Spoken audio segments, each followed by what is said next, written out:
What is up, everybody? Dr. Vibe here, host and producer of the award-winning Dr. Vibe Show 2020 Best Podcast News and 2018 Innovation Award winner given out by the Canadian Ethics Association.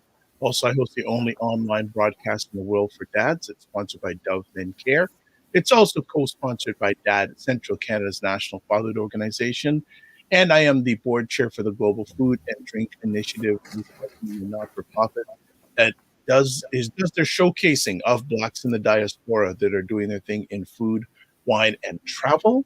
And we're on the Morning Vibe this morning, live July 5th. For those in the U.S., I guess, happy Independence Day. It seems that most things in the United States are closed today. So people are enjoying their holiday. And I'm with the media star known as Ryan Knight. No, media star in the making. I'm trying to work into that title. But my name is Ryan Knight, as Dr. Vibe mentioned. So happy to be here on the Morning Vibe, as always. And I'm one of the co-founders of the Afro-Caribbean Business Network, which is an organization that wants to work with any entrepreneurs of African and Caribbean heritage to figure out where you are today and help you create that blueprint to scale your companies, get you investment ready, get dollars into your bank account. And also myself, I'm an entrepreneur that runs a social enterprise called Detailing Nights. Some exciting news, actually, Dr. Vibe, we had been completing some research about how to do business in Africa and specifically South Africa. So looking forward to some of our products and even possibly our youth program being in South Africa. And the name is not Cape Town. There's another city that we're going to launch it in. And not even Johannesburg. It's like Guala. You don't even know? No, you can pronounce it. I don't want to pronounce it. See, I'm going to get the pronunciation right from our guide there. But yeah, it's exciting to talk to people in another part of the world and knowing that you're actually going to be able to do business there possibly. It's an interesting feeling that I think actually our organization should get better at, where we actually open up those trade lines to the Caribbean, to Africa. So we're excited to. You mean you're just not sticking to business in Canada? Listen, we got to be global. Isn't the internet has unlocked the borders, people? Like, why are we only? Hey, Canada has a set amount of people. The world has a bigger pool. Why aren't we tapping into that pool? And then again, bringing that money back to our hometown and saying, okay, now we can build for ourselves and perhaps not need the government's handouts. Oh, I knew this was coming. Yeah, I knew this was coming. I'm just saying, we can fund our own stuff if we build up our revenue. But yeah, I'm excited about that. What were you up to over the weekend? What was going on the weekend? We tried to celebrate multiple birthdays at once that were missed over the past earlier this year. But my father-in-law and my brother-in-law, their birthdays are like back to back. Wow. So we had 2 birthday cakes, and it was nice, little barbecue, just a few of us in the backyard. Weather was beautiful. Oh, couldn't complain. This weekend, beautiful this weekend. Yes. Absolutely beautiful. If you had a chance in the Greater Toronto area where Ryan and I are situated, it was probably the best weekend in a long time weather-wise. If you could get outside, it was perfect weather. Yeah, and how did you spend the weekend? Were you able to get out? Yeah, it was weird. It was interesting. Yesterday, I actually hosted a conversation yesterday with Nicole Badeau of Black Leopard PR Digital Solutions. Yes. Black Leopard Digital Solutions. Yeah, I think that's the name. If I butchered it, my apologies, Nicole. I know it's funny because she came into one of our conversations about a week or two ago, and I actually had her on yesterday, and she was talking about a ebook that she's done on how Black entrepreneurs can overcome the pandemic. Okay. And she's been running her PR agency for 7 years now. Yes. And she's focused specifically on helping Black entrepreneurs, and she's very good at it. So we had a really good conversation yesterday. It was not as long as I want to be, but there's looking like there's going to be a part 2. She gave me a copy of the book, which is very nice of her. So I'm going through it and picking up some thoughts and to do actions from her. She had a suggestion for me, and I said I'm already working on it. So I'm not. So she knows that I'm not playing around in regards to that. So that was good. I had my regular scheduled conversation on Saturday night with two American ladies, Aisha K. Staggers and Jill Jones, but because of the long weekend, we pushed it back to this Tuesday. So it's going to be good. Yes. Just going to be more epic conversation stuff. Had some time to relax, did some barbecuing. And then yesterday, I got a very interesting email. Okay. And I got an email from a representative of the Canadian government. Okay. And I'm going, okay. And it was at 10 o'clock yesterday morning. Right. Yes. And you probably didn't get it for interesting reasons, but the subject was, please support my re-election. Okay. Did you get this? I have not gotten that. Okay.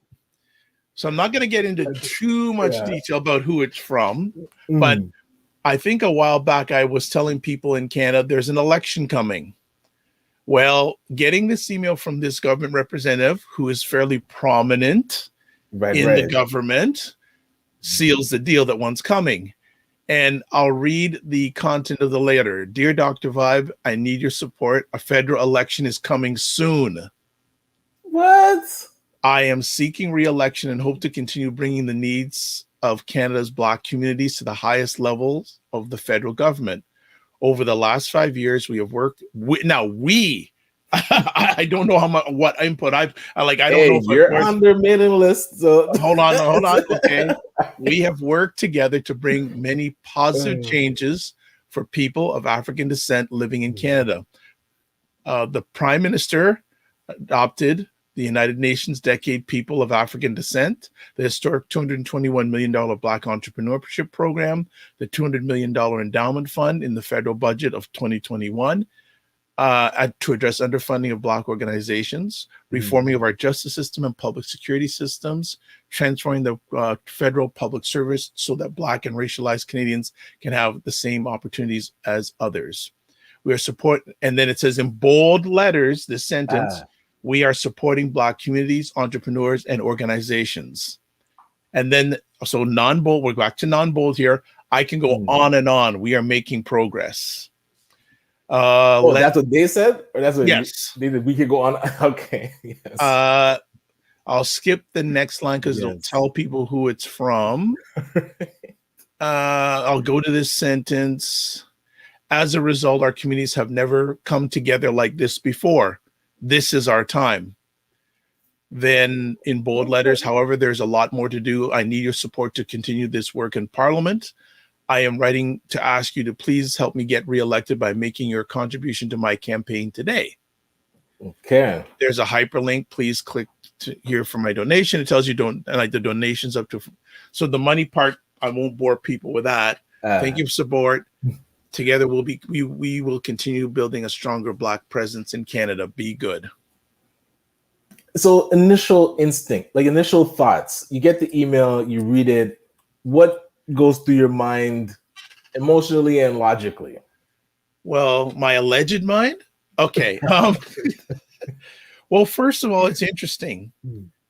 I'm not a member of this person's writing. Oh, yeah. So that went wide. So they're just putting it out there, which is okay. I just found it really interesting that I don't have a lot of involvement with this person. So they're making it sound like I've been part of the team. And it was federal, right? Or was it provincial? Federal. Okay, because how would they know that the election's coming? Like, doesn't there have to be a specific call for it? There's an election I'm new to that. Yeah. So right there, I'm going, okay. So again, one of the things my alleged mind was turkey in the back saying, with all this money coming out, there's got to be an election coming. Well, now there you go. Definitely confirms it. Holy smokes. It was quite an interesting. I just went, okay. All right. So I'm part of your team. We have. So We have. that's why I want to get your thoughts on what do you feel about the alleged allegiance to the liberals that it seems the Black community has? Like, have you Well, seen you know, a reason? it's interesting. The alleged allegiance to the Black community in this country, or Black environment, because I don't think there's a Black community. That's a whole other conversation. Let's just say Blacks to the liberal is quite similar to the allegiance of Blacks allegiance to the Democratic Party in the United States. Right. And the thing is, I want, as a Black person, be one, Black first. Yes. So I'm going, okay. There's, it's really interesting. I was actually invited on an IG live conversation last night. A lady was asking me, we were having a conversation. He was asking me some questions. And then another lady came on, and they're both from the United States. They said, you know what the U.S. needs? They need a BAP, a Black American Party. Oh, okay, like its own political party. And I wonder, like, because you have to realize, with Black Canadians, we hold a lot of swing vote in the Liberal Party. Oh yeah, like that's where a lot of power is, and it seems, and that's why I wonder, why don't we get the action plan from each party and then pick? This is the thing or something. Yeah. We have to really, again, we have to start playing chess, not checkers.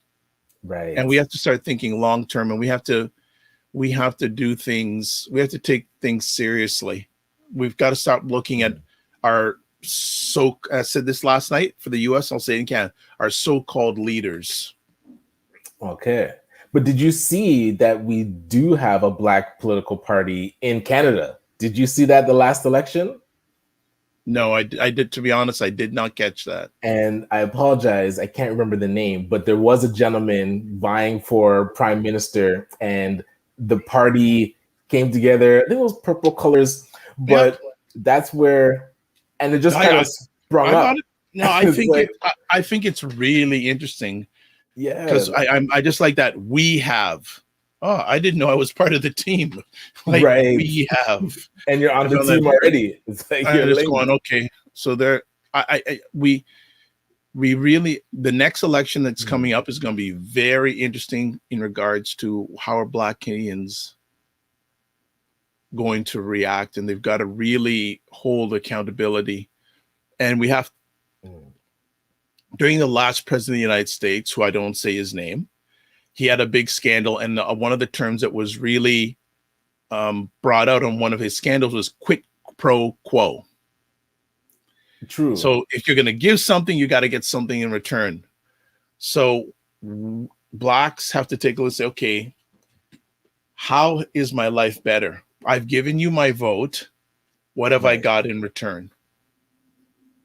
Yeah, and especially what tangible thing, not just, again, promises, because hey, they can point, that email points to what every politician will say to a Black person about what the government has done for the community, and to say like, oh, look at this, like we did this fund and that endowment and so, but none of that is actually tangible to say. And I'm like long-lasting infrastructure, you know. Mm-hmm.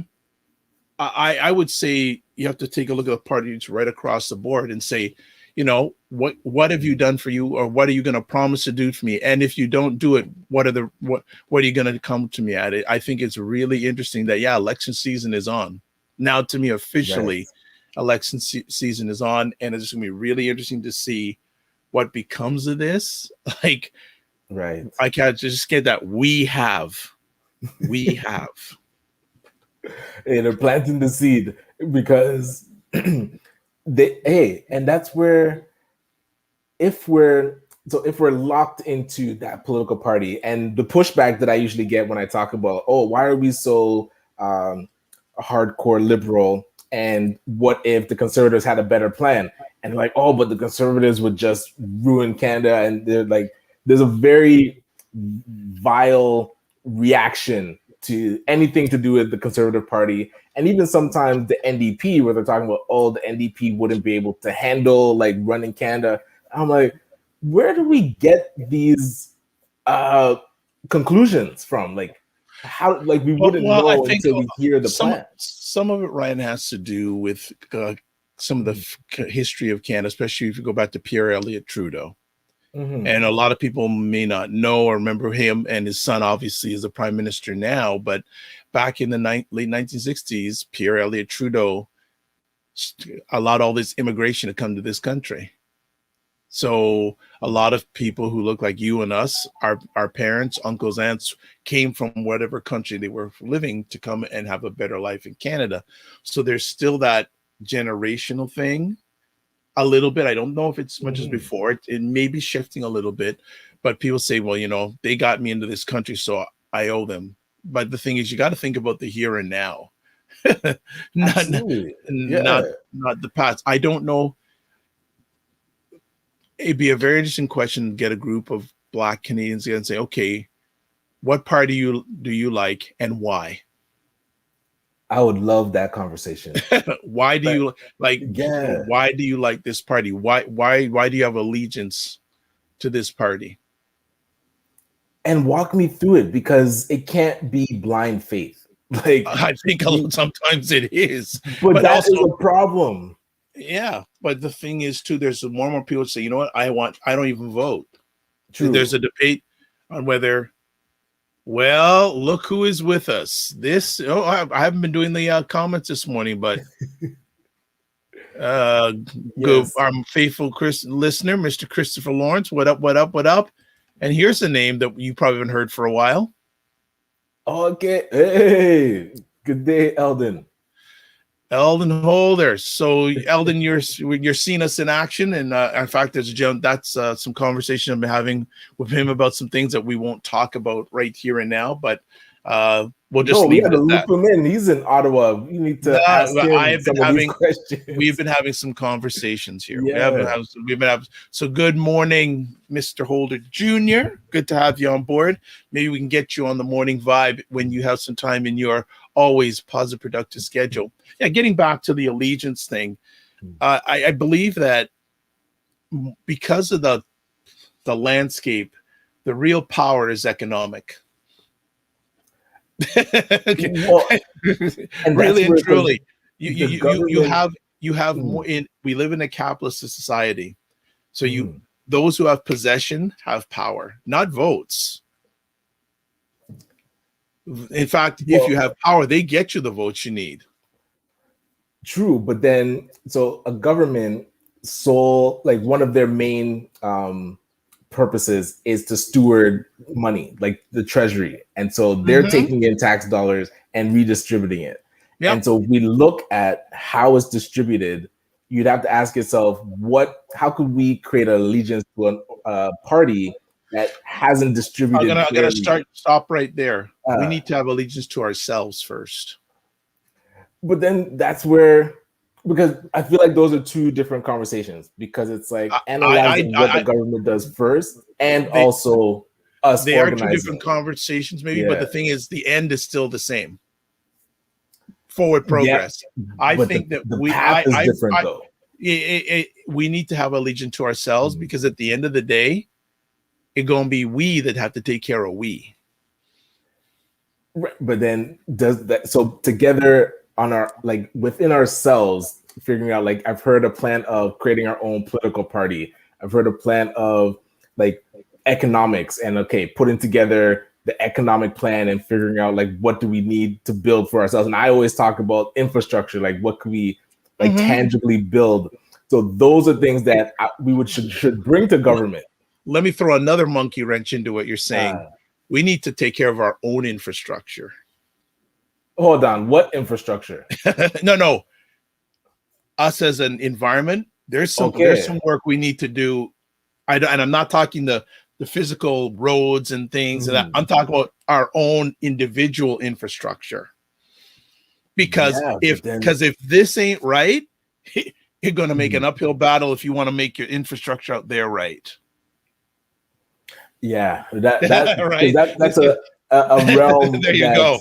Listen, I would need coaching in because Well, I can do that that. internal. That's one of the services I provide. But I'm really being honest that we have to have we need to have those, as you and others say, we need to have those community conversations, those hard conversations. And until we have those hard conversations,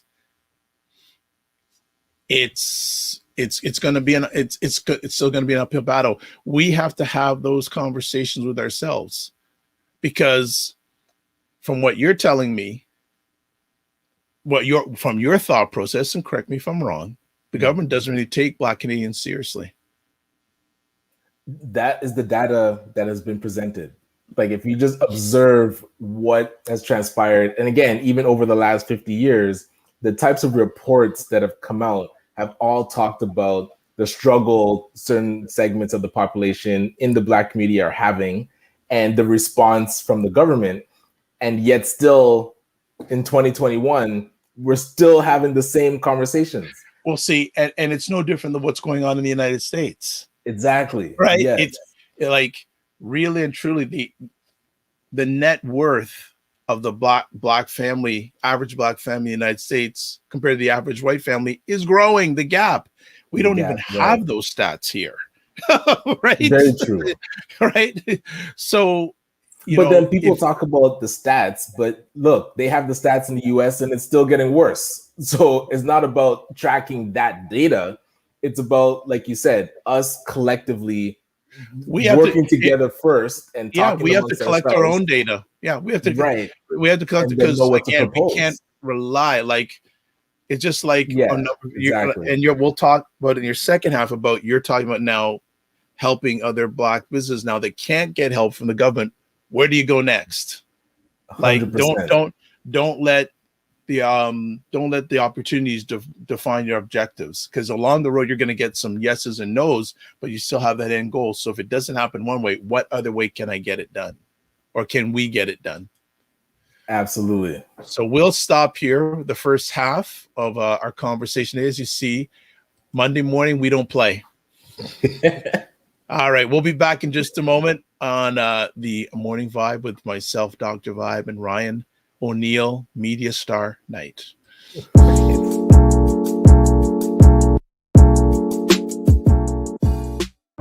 What is up, everybody? It's Dr. Vibe here, and it is Black Canada Talking time. Black Canada Talking is a live online event that provides Black Canadians the opportunity to give their takes on stories, POVs that are of importance to them, or we showcase Black Canadians are doing their thing. The real aspect of what goes on behind the walls or behind the fence is a totally different persona and a totally different picture. There was just a big sense of relief when we finally got there. We have to realize that everything we do is going to have an impact on probably a lot of people we don't even know. One of the mandates of the CBC is to reflect Canada back to itself. Not a lot of sustainable long-term movement that will effect economic change. God bless, peace well, keep the faith, and walk good.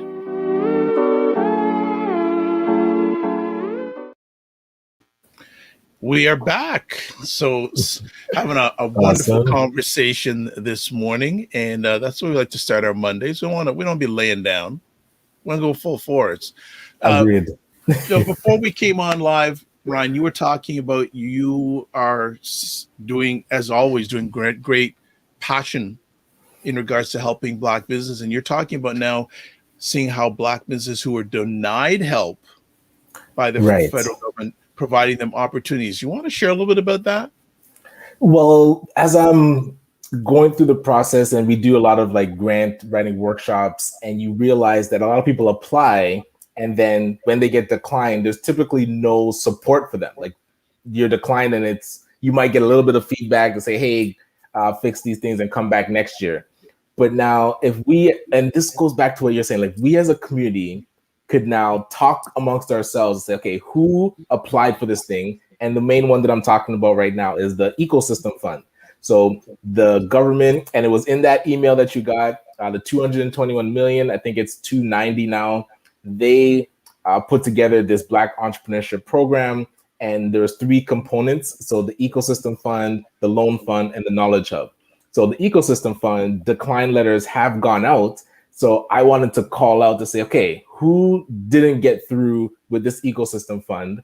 Let's talk about what it is that you actually proposed and figure out a way to create it ourselves, because everybody, it was a call for concept.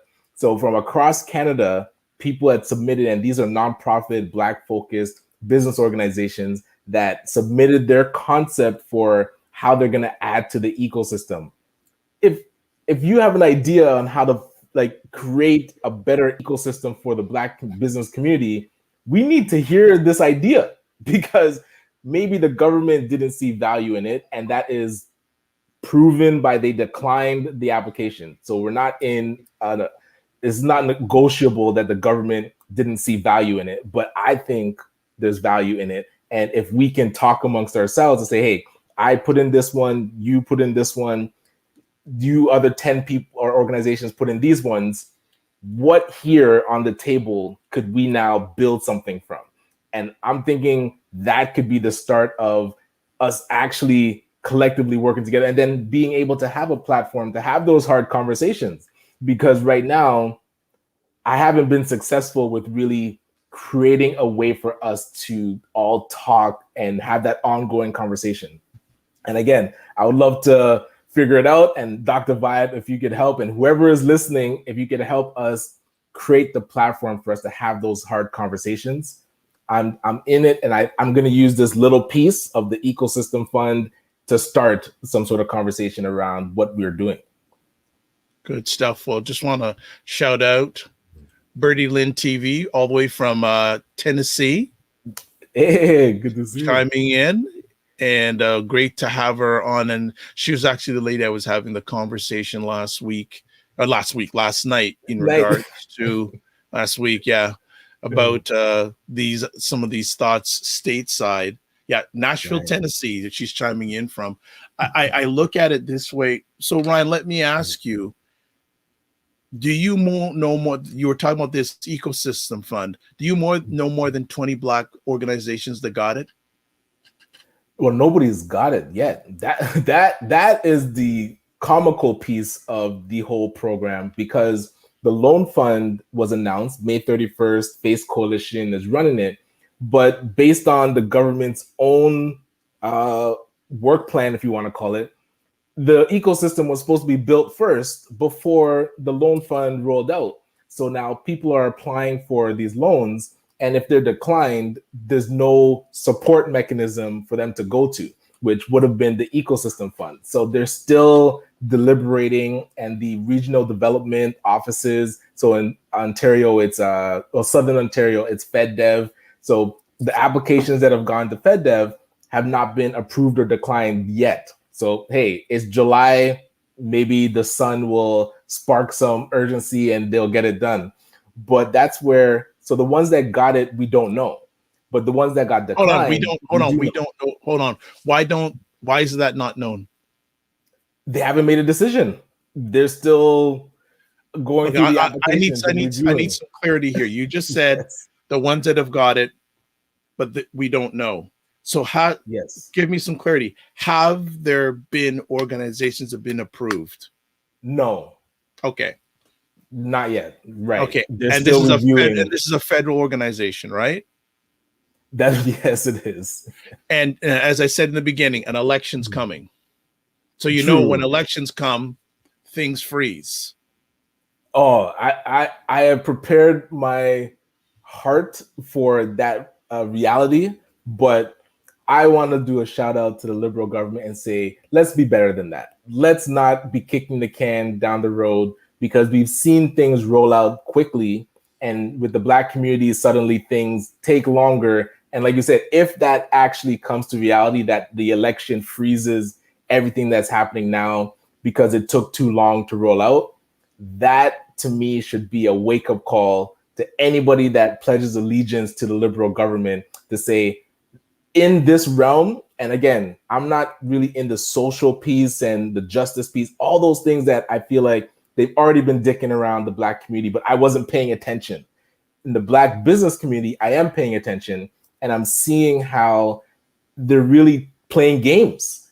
And if that actually happens, where now they announce something in September, but they wait just long enough for an election to hit, and now everything that was announced is on pause until, and they'll send you those emails until we get reelected. Hey, we can't do that thing that we said that we could do because, hey, if another party comes in, you're gonna lose it. And who knows if we'll lose it? This is where, and listen, I'm not a conservative. I'm not, even though you're wearing blue today. Listen, and people will think, because I've been on like News Talk 1010 and talking with Jerry Agar, they're like, "Oh, you're conservative now." I'm like, listen, I just observe. And if the conservative government, even if and remember the NDP, I was sitting with a round table with Jagmeet Singh, and I told him, yo, you have to think about social enterprise and supporting Black businesses, because if you get that right, you will bring those votes from our community. All that to say, if the conservatives or the NDP came to the table with a better plan for the Black business community, and especially the Black community as a whole, why wouldn't they get our vote? Like, just explain to me, look, the liberals announced 221 million. The conservatives come to the table and say, you know what? We're actually going to put 500 million, and they have a full step-by-step plan on how that's going to roll out, get approved through Treasury, and because the liberals should definitely approve that type of budget if their heart is in the right place for Black people. So if the conservatives put something on the table for the Black community, it should be unanimous across the board. And again, if the NDP, same thing. So if their plan is better for the community, why wouldn't we at minimum listen to the plan, and at maximum actually vote for people that have a better plan for our community?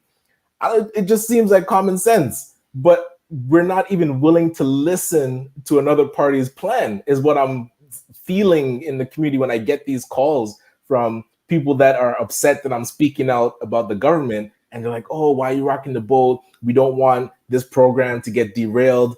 I was like, but the program isn't working for us. So what is really getting derailed? The train is empty. It's like, see, you bring up a very relevant point. What are the results? What's different? Because again, right. And one of the challenges that I think a number of Black people have is we love the show, meaning that announcement has been made. Hey, fantastic. Okay, well, the money hasn't come yet. Right. I will celebrate when I see the end result. True. Because even if the money flows, so 221 million, if they execute everything that they said that they would do, we still wouldn't have infrastructure. And this is what we were pitching to Minister Ng, is that if you took 15 million out of the 30 million that the government says that they have for the program, for the loan fund program, and helped the Pan-African Credit Union get established and get their doors open, they have the funds to like put in the bank account and leverage those funds. At the current ratio of 10-1, if you put 15 million into our own credit union, they'd be able to lend against that up to 150 million.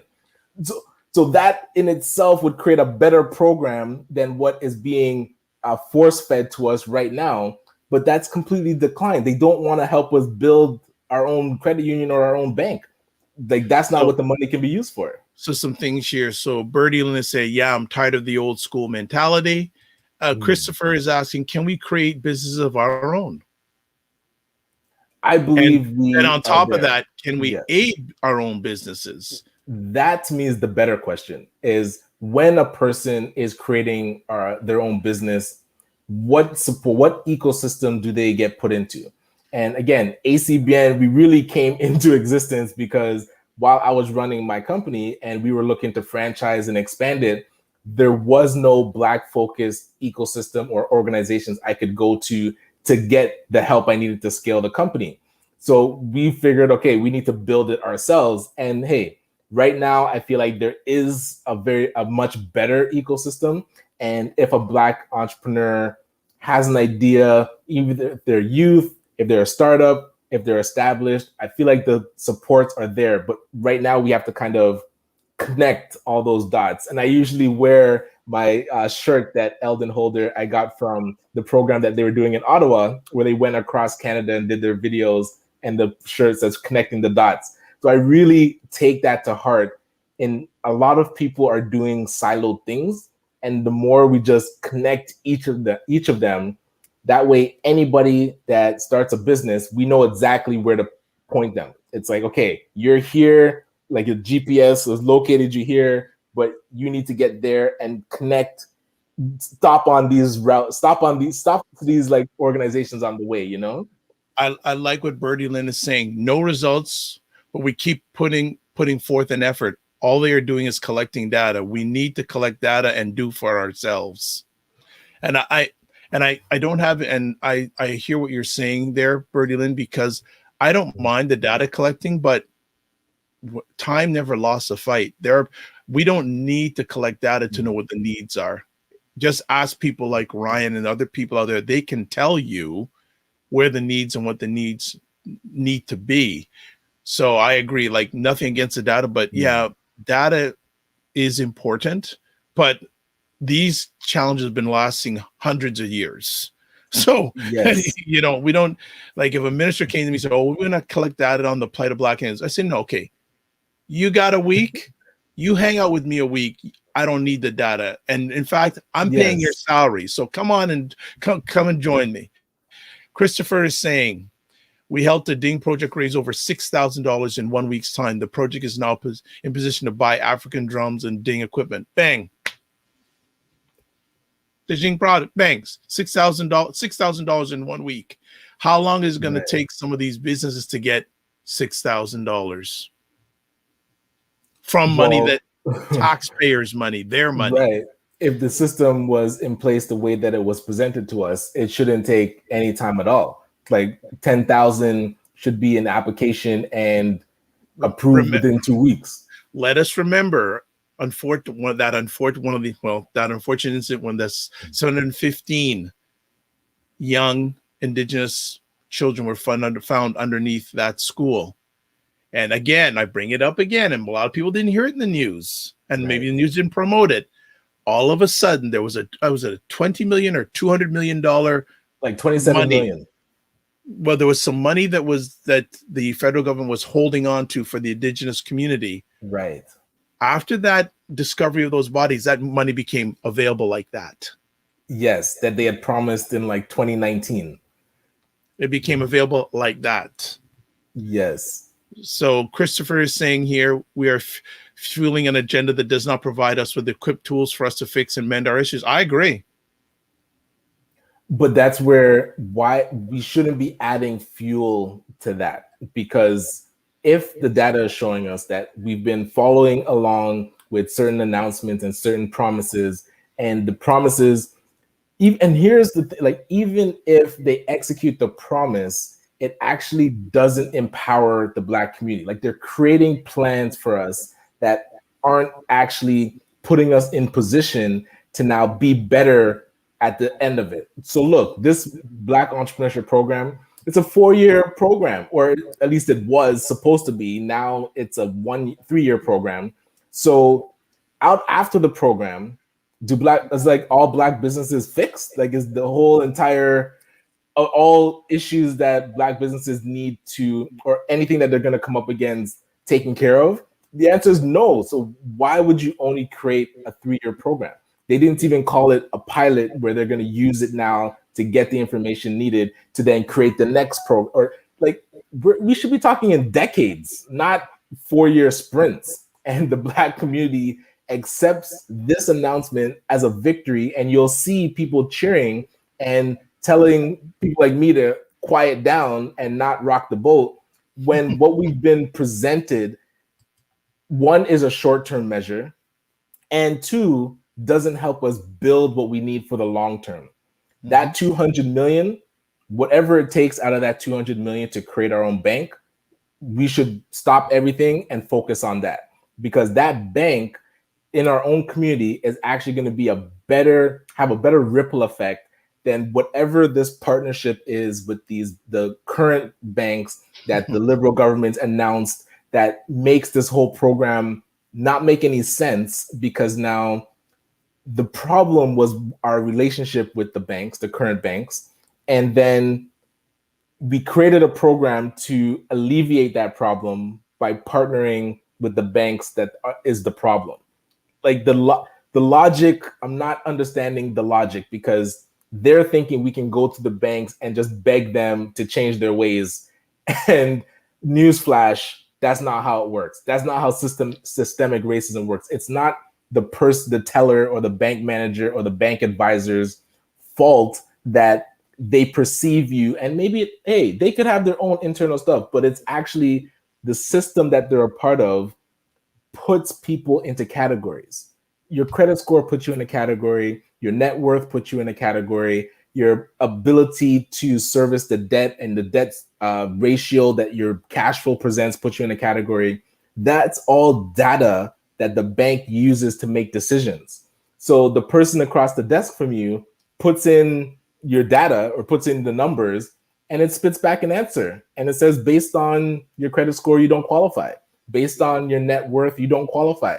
So we have to take it out of us trying to stop people from being anti-Black racism. It's actually the system that it was built, that it's ingrained into the Bank Act. I don't wish this on my worst enemy to read the Bank Act, but as I'm reading through it, the wording of the regulations that they put in there is so restrictive, and even their beholdens to shareholders is so restrictive. The banks can't increase risk. They are not in the business of increasing their risk to appease any segment of the population, and So especially the Black community. we're going to start winding down here, but people have to realize banks are in business to make money. As People- methodically and risk averse as possible. Yeah, banks are Every dime banks is are not in accounted for. business to help you. They got to help themselves because they got shareholders, Yes. right? So yeah, you may think they're helping you. No, they're in it. They're in the game just like you. In fact, they have. But the thing is, they're at a whole different level. They're not even in the game that we're at. They're playing a whole. Again, they're playing chess. We're at checkers. Like multi-billion-dollar chess. And use this as an example real quick. So as a Black business owner, and sorry, not even Black business, as a business owner in general, if you go to the bank and get a loan and they figure, okay, your credit score is good, typically they won't even look at your business plan. So that's actually a myth, that you have to bring us a pristine business plan to the bank. Usually it's the credit score and your collateral. So if you go now, you get this loan, let's say it's 100,000, and the business isn't doing very well, and it's struggling. So you have to go get a second job to pay the loan, and then the business actually fails, but you go in and got 2 or 3 jobs and paid off the loan, and the loan is paid off now. Does the bank consider that a win in your eyes? And I'm asking the audience. The answer is yes.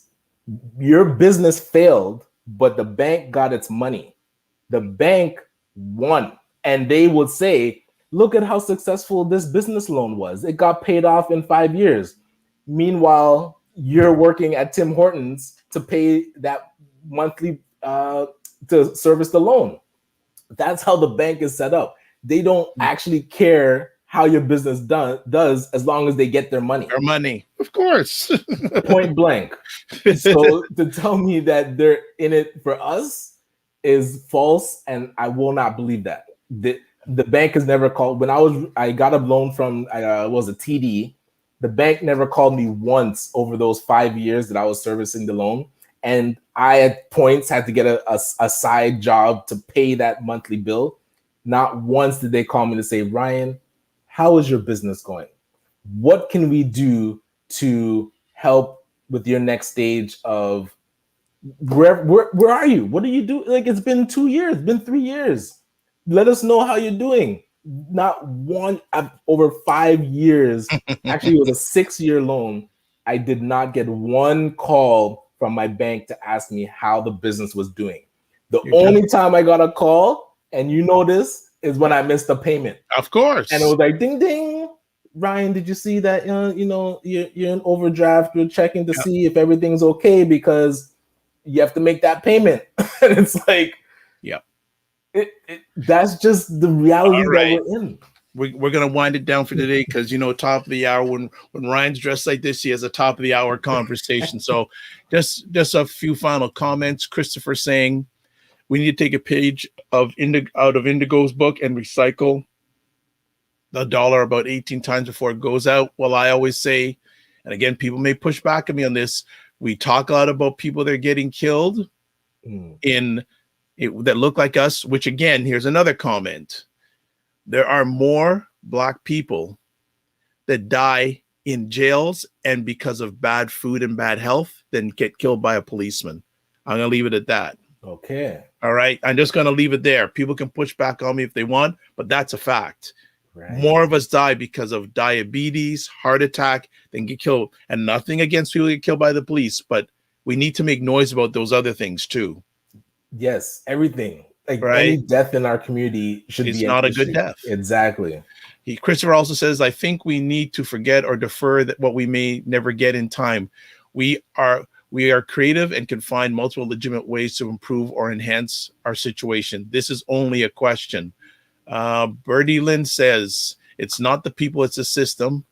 And she says, we are all slaves to it. Oh, it reminds me of a song by an old artist many years ago by Grace Jones called Slave to the Rhythm. Hey, the system is well built. It's doing what it's supposed to. Dude, it is well built. The system, it's built to what it's supposed to do. Yes. 100%. It's doing its job. So Ryan, what's on top for the rest of the week? What media appearances are you making? Oh, I haven't gotten any phone calls, and I actually might decline these phone calls. I wasn't overly thrilled about the CBC article because they grab certain clips and use that. We can talk about that on Friday. We can talk about that on Friday. It's a whole. We can talk about media, and it's that's one of the reasons I started the Dr. Vibe journey many years ago. That I don't edit anything. You say what you say. I'm not going to pull out those juicy snippets. That's a whole other conversation. So shout out to Roger Dundas, Camille Dundas, and buyblacks.com. We need to have this conversation about curating our own media so that I've done an interview with one of their writers, and when another media outlet from outside our community asks for my opinion, I'm going to point them to that article. Be like, I said what I had to say. Go talk to Buy Blacks if you want access to it. That is what we need to build more of in our community. And we are ready. I hope we're ready. Well, I've been ready since yesterday. Yes. I've been ready for a minute, right? But that's okay because I still find it very interesting that I can get people who don't even know me from Yard in the United States can come on this platform. And sometimes I have to beg people to come on this platform from this country. Right. There's something backwards. wrong there. Yes. There's some stinking thing. And not to say that I'm all that. Hey, I'm not. But you know what? I've won awards, folks. My content is shared on platforms like the Good Men Project that have 3 million unique visitors every month. And that ain't just yesterday. That's been going on for 7 years. And the funny thing is, the people of the Good Men Project, they don't look like me, but they see the value. Aha. Yeah. Well, this is a good verification here. Mr. Holder, I thank you for staying on for the whole conversation. More people need to hear this type of dialogue. Well, what I'm going to say to you, Mr. Holder, we have had conversations. We need your help. Yes. and I know that you can help us get this dialogue out to more people, but we will have back channel conversations about it. But thanks for taking the conversation this morning. And I have a feeling I'm going to be hearing from Mr. Holder later on today because there's an initiative him and I are working on to further the conversation and make positive change. So Ryan, as always, thanks for taking the time from your media tour. And not even. Always a pleasure. Good to see you. What's up for the rest of the week? Yeah, just meeting with entrepreneurs, figuring out where they're at, see how we can help them get some funding, get them either grants or investment ready. So looking forward to that. I know our accelerator with Empowered for X should be starting sometime this month. I don't have the exact start date. So if you haven't signed up already, go to empoweredforx.com and connect with Chris Beth and see how you can get into the accelerator. We had 2 graduations over the past 30 days, the Empowered for X Accelerator and the Youth Entrepreneurship Cohort, which was on Saturday.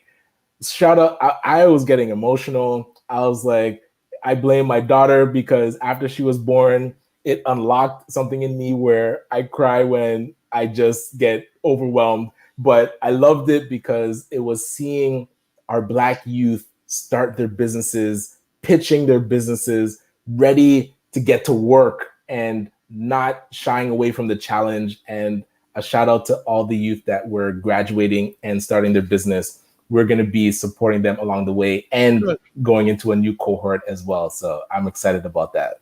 Wonderful. Well, big thanks. Shout out today for people who caught us live. Eldon Jr., Holder, the man. Also, we had our solid core, Christopher, and also Birdie Lynn from Nashville, Tennessee. Thanks all that. As always, at the end of these conversations, we say, live your life as a dream. If you can dream it, you can make it. Sometimes you have to get small to get stronger. Block assumptions and aim bigger, aim better, aim higher, aim wider. Love, faith, and respect. And remember to give yourselves grace. Hope you have an outstanding week wherever you're watching this. Let me just see someone else. And Mr. Holder saying, keep outlining the positive energy that exists in our highly talented Black community. Great work. Thank you. Right back at you, Mr. Holder. Right back at you. And we will see you on Friday morning with another edition of The Morning Vibe. And if you have any questions, comments, please check out the end roll and our contact information is there. God bless. Peace to all. Keep the faith and walk good.